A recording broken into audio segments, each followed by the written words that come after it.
আজ আমি আপনাদের একেবারে দোকানের মতন সুগার ফ্রি কালাকাঁদ মিষ্টি বানানো দেখাবো। যাদের মিষ্টি খাওয়া বারণ তারাও এই মিষ্টি বাড়িতে খুব সহজে বানিয়ে ফেলতে পারবে। আর বানানো যেমন সহজ, খেতেও ভীষণ ভালো হয়। তো চলুন বানানো শুরু করা যাক। প্রথমে একটা বড় সাইজের প্লেট নিতে হবে। তার মধ্যে এবার আপনারা 200 বা 300 গ্রামের মতন ছানা নিতে পারেন। এখানে আমি প্রায় 250 গ্রামের মতন ছানা নিয়েছিলাম। আর এখানে আপনারা চাইলে পনির দিয়েও করতে পারেন। পনিরটাকে গ্রেটারে গ্রেট করে নিতে হবে। তারপরে যেরকমই ছানাগুলোকে ভালো করে মেখে নেব, ঠিক সেইভাবে পনিরটাকেও আপনারা মেখে নিতে পারেন। আর না হলে এইভাবে দুধ কাটিয়ে ছানা বানিয়ে তারপরে ছানাটাকে 5 থেকে 6 মিনিট ভালো করে মেখে নিতে হবে, যাতে কোনো রকমের দলা না থাকে। আর মিশ্রণটা ঠিক এরকমই একেবারেই যেন মসৃণ হয়ে যায়। মিশ্রণটা একেবারেই রেডি। এবার আমি সুগার ফ্রি পাউডার নিয়েছি। স্টিভিয়া লিপসের যে পাউডারটা হয় সেই পাউডারগুলো নিয়েছি, হাফ চামচের মতন নিলাম। হাফ চামচ পাউডার কিন্তু যথেষ্ট মিষ্টি করবে, এর থেকে কিন্তু বেশি পাউডার দেওয়া যাবে না। এবার এই সুগার ফ্রি পাউডারটাও ছানার সঙ্গে খুব ভালো করে মেখে নিতে হবে। এইভাবে 2-3 মিনিট খুব ভালো করে মেখে নেব।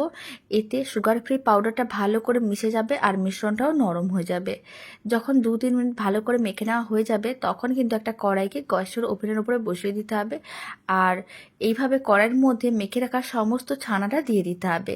ফ্লেমটা মিডিয়ামে রাখতে হবে। 3 মিনিট এইভাবে নাড়াচাড়া করে নিতে হবে। 3 মিনিটের মতো নাড়াচাড়া করে নিয়েছিলাম। এর থেকে বেশিক্ষণ নাড়াচাড়া করার দরকার নেই, তাহলে আবার কালাকাঁদ মিষ্টিগুলো শক্ত হয়ে যাবে।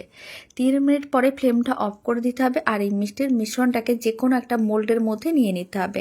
আমি এরকম একটা চৌকো কেকের মোল্ড নিয়েছিলাম আর নিচে একটা বাটার পেপার দিয়ে রেখেছিলাম।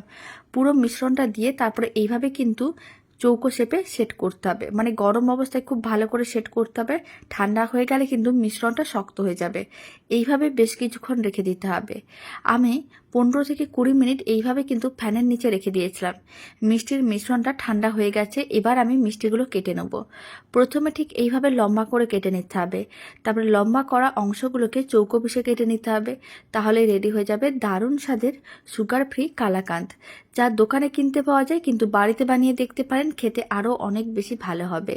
আর খুব সহজে বানানো যায়। বানানোর জন্য খুব বেশি উপকরণের প্রয়োজন পড়ে না। মাত্র 2টি উপকরণ দিয়েই বানানো যায়। এবার একটা প্লেটের মধ্যে আমি মিষ্টিগুলোকে তুলে সার্ভ করে নেব। আর এই দারুণ স্বাদের সুগার ফ্রি কালাকাঁদ মিষ্টির রেসিপিটা শেষ পর্যন্ত দেখার জন্য আপনাদের অসংখ্য ধন্যবাদ। ভালো লেগে থাকলে আপনারা যদি ফেসবুক থেকে রেসিপিটা দেখছেন, পেজটিকে ফলো করে নেওয়ার অনুরোধ রইল। ইউটিউব থেকে দেখলে চ্যানেলটি সাবস্ক্রাইব করে নেওয়ার অনুরোধ রইল। পাশে থাকা বেল আইকনটি প্রেস করে নেবেন নতুন রেসিপির আপডেট সবার আগে পাওয়ার জন্য।